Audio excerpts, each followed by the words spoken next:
Good morning, St. Francis. Good morning, people of God. It is Thursday, the 6th day of February, 2025, Thursday of the fourth week of the year, the fourth week in Ordinary Time. It is also the day on which we honor, on the Church's official calendar, St. Paul, Miki, and companions, the Martyrs of Japan, the Martyrs of Nagasaki, in the 1600s. Again, Christianity had been trying to make inroads into Japan, and as Japan's own realization that it existed by Western Europe, creates trade routes and all kinds of exchanges and whatever it is. Christianity, again, attempts to plant itself there. The Jesuits did a better job of it than did Franciscans and Dominicans, but because Japan during the 1600s to 17th century was a series of small petty kingdoms and fiefdoms with different feudal lords and whatever it is, it was easy to offend somebody and thereby then turn Christianity into a threat to Japanese culture and society, and so martyrdom erupts. Paul Miki was a Jesuit, and again, because the Jesuits sometimes are liked much better than Franciscans, it depends on where you are in history. His name gets placed first, and one can begin to think that it was a bunch of Jesuits who were martyred, Jesuit missionaries who were martyred in Nagasaki, in this turmoil, traumatic and turmoil-ridden time.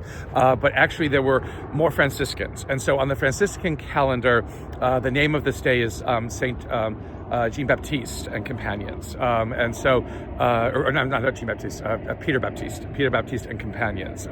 That it was many Franciscans, some Japanese Franciscans, actually some lay Japanese Franciscans, who were unfortunately experienced martyrdom because, again, they were members of this cult and community and group that were considered a threat, again, to Japanese culture. So more Franciscans put to death in Nagasaki than were Jesuits, and it isn't competition at all. But still, again, notice that there are two different names. On the Franciscan calendar, it's Peter Baptiste and companions, and on the universal calendar, it is Paul Miki and his companions. They were all companions together. And all of them suffered, again, for the faith, and for trying to create an inroad of the faith into another land among another people.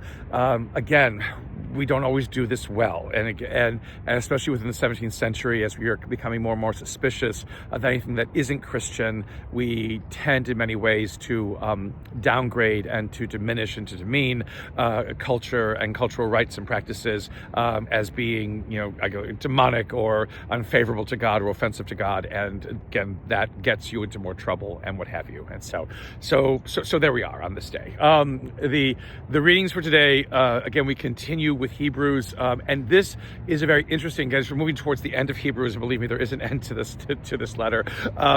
The author makes a distinction about what kind of God the Hebrew people are approaching. And no longer is it a God of a burning bush that appears to Moses, and Moses responds in fear and trembling. It is a God, that welcomes, to a banquet with the angels and the saints. A God who is opened with open arms, allowing us, to move in joy, into this without fear. And a God basically who through Christ again has cleansed us, with a blood that is better than the blood that was shed by Abel.